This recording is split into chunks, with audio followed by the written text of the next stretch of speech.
All right. All right.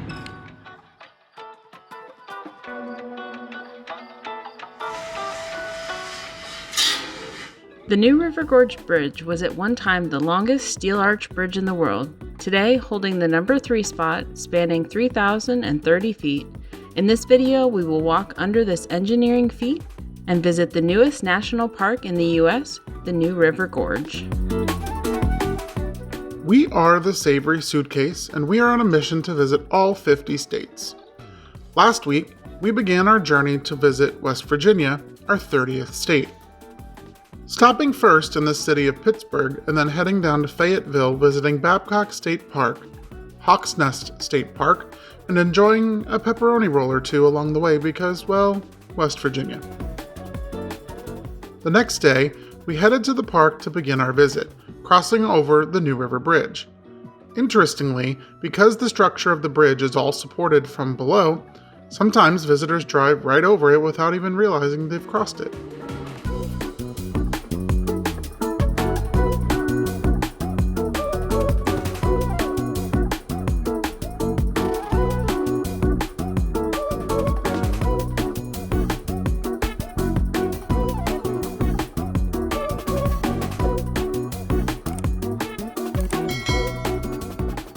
We began our time in the park with a stop at the visitor center, picking up a map and park stamps, as well as learning a few things from the rangers. This is where we got our first glimpse of the bridge from the side view, which is where you can really see the true arch and span of the bridge over the gorge. The visitor center also offered impressive views of the gorge and the New River, which runs for hundreds of miles beginning in western North Carolina.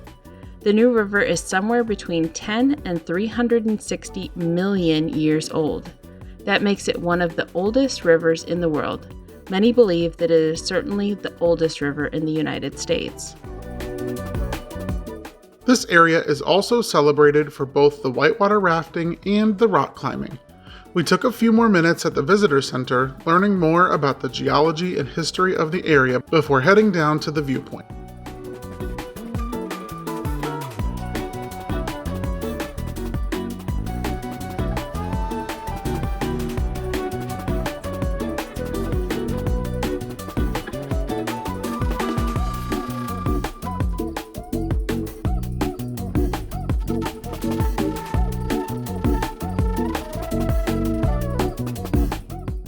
Construction began on the bridge in 1974, finishing 3 years later in 1977.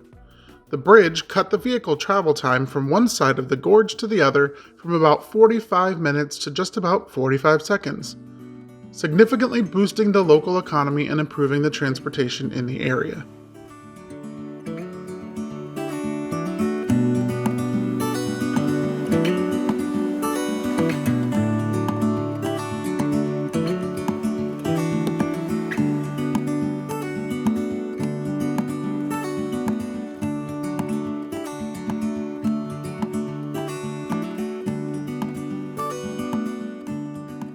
After visiting the visitor center, it was time for us to head over to the bridge walk. We booked this about a month before our visit, and it was $80 per person. If you've been around for a little while, you'll remember Jeremy is not a huge fan of heights, so I did let him sit this one out. We're wearing this gear for 3 reasons. 1 is looks. 2 is for attorneys. And 3 for insurance sales. I'm telling you, 12 years I've been doing this. You're not gonna fall off the bridge, but we're gonna wear them.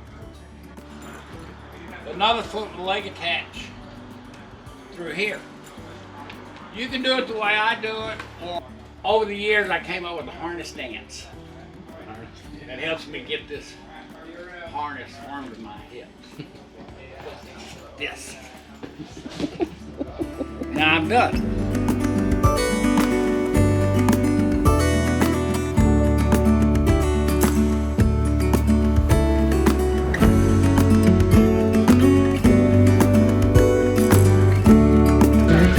Say hi to Joe. Hi, Joe. Joe's gonna take us over the Canyon Rim Visitor Center.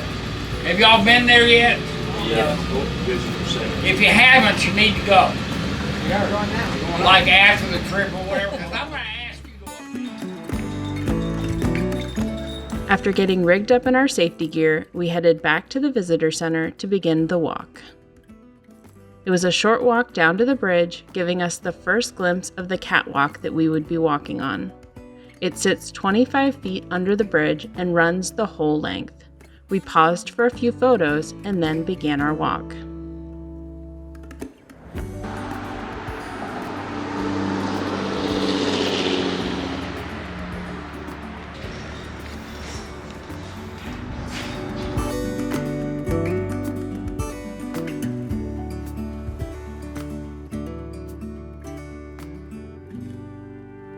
All you do is walk around me to the first individual.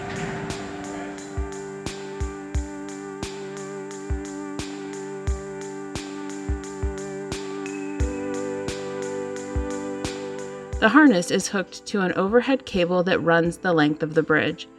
The catwalk is only about 2 feet wide, but the handrails are about waist height, giving you something to hold on to as you walk. The bridge does shake with passing cars, or maybe that was me shaking from nerves.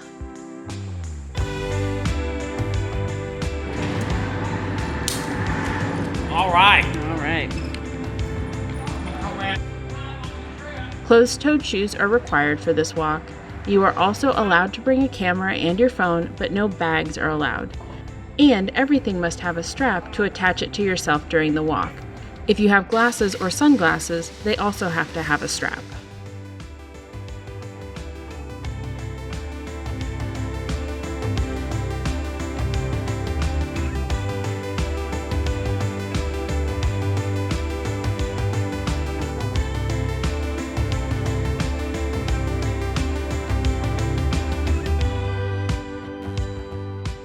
The bridge has had such a positive impact on the area that annually, every third Sunday in October, West Virginia throws a festival called Bridge Day.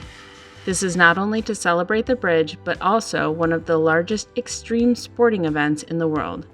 This is the only day each year where you can actually walk across the bridge where the traffic usually travels, and watch base jumpers jump off the ledge and rappellers ascend and descend from the catwalk.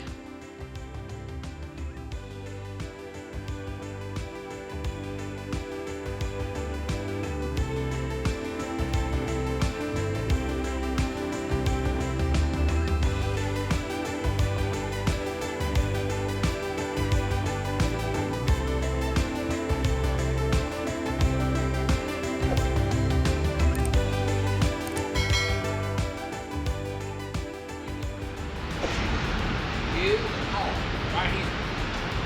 And this is what we're gonna do. So this 12 years, I guarantee you, catapults. And they lay back at you with catapults.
After the walk, the bus came to pick us up at the end of the bridge and had some cold water and drove us back.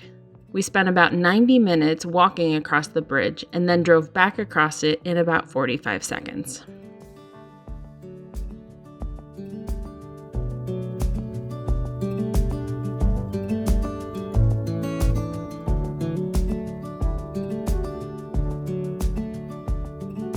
After Hannah completed the bridge walk, we set off to do one of the scenic drives in the park, Fayette Station Road. The railroad pulsed life into the area as mining companies built towns with houses, stores, hotels.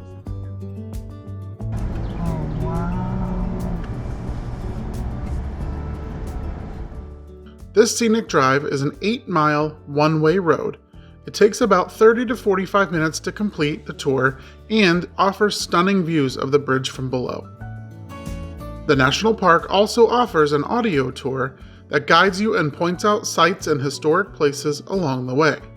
Cell service is pretty spotty along the way, so it is best to download the guide before you head out. It is also worth noting that this drive is not recommended for larger vehicles or anyone that's towing a camper due to the tight hairpin turns. The National Park says on their website that a ranger at the visitor center can also help you decide if you're not sure if your car will make it.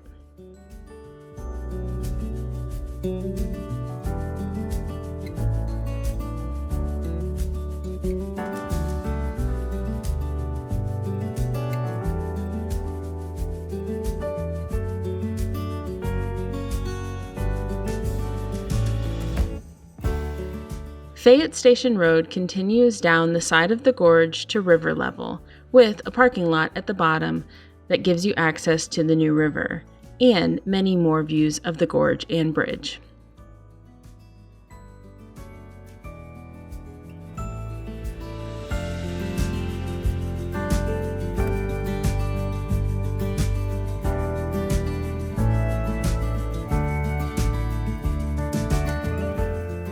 The drive then brings you back up the other side of the gorge, and this is a good sense of how long this drive used to take before the new bridge was built.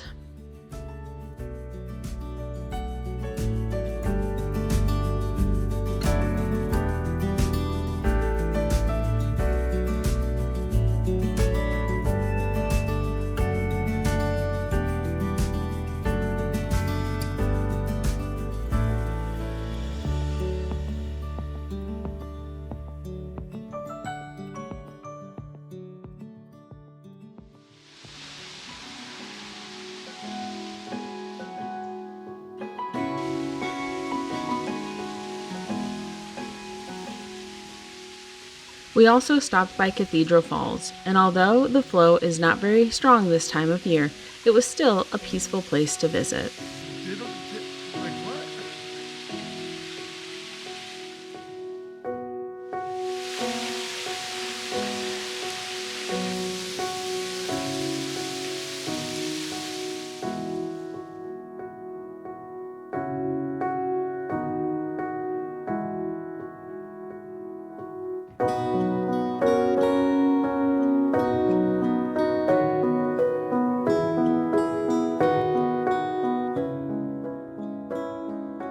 The last stop we made in the area was at the Thurmond Depot, a restored railroad depot located in the historic railroad town of, you guessed it, Thurmond. We somehow managed to get the timing just right, so we arrived at the depot just before a train came through.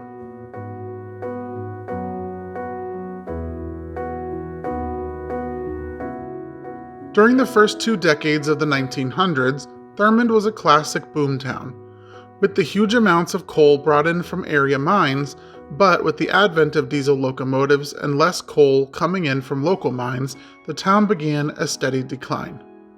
Many businesses closed down and most residents moved on. Today, the town of Thurmond remains surprisingly untouched by modern development, with a still active railroad passing through.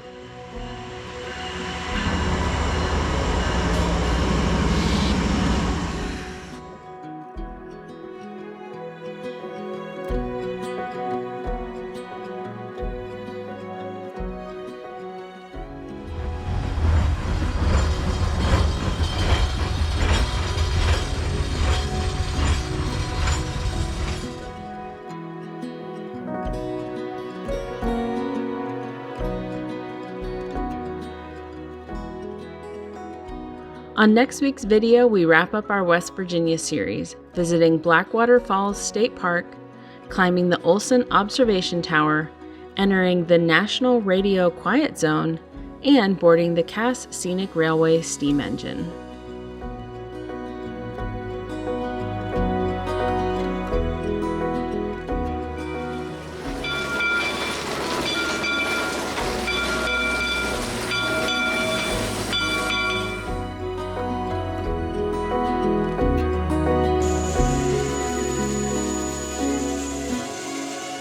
Thanks for joining us. Please subscribe to our channel if you enjoyed this video. Consider watching one of these other videos to join us on another adventure.